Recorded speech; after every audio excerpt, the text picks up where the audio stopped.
With Jimmy Carter's passing, millions of people are learning new things about the former president, including students in Carter's old ROTC unit at Georgia Tech. Atlanta News First reporter Joshua Skinner got inside a drill meeting this morning as the midshipmen learned about a president with a similar path to their own. It's the first day back at drill for Georgia Tech Navy ROTC students. And they're piled into the campus's O'Keefe building to hear about America's most famous submariner. It's submariner.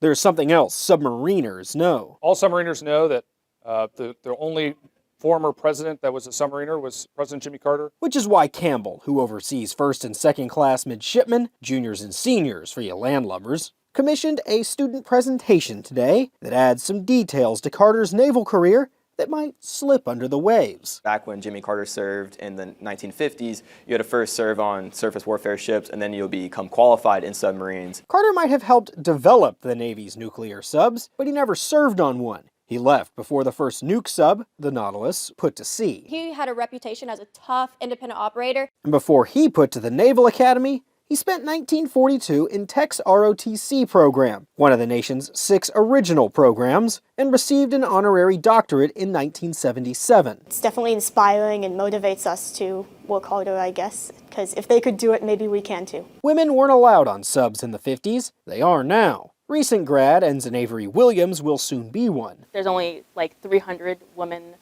submarine officers. You can imagine Carter smiling at that, based on his record. He also repealed a lot of discrimination laws. He even shaped the subservice long after his political career, when he shocked Georgia politicians in 2005 by backing the sub base in Groton, Connecticut, over enlarging the base near Savannah. President Carter really set those footsteps for us to follow in. And maybe one of these students will one day move from these halls into the Oval Office. No, I don't think you're going to see me in the Oval Office. At Georgia Tech, Joshua Skinner, Atlanta News First.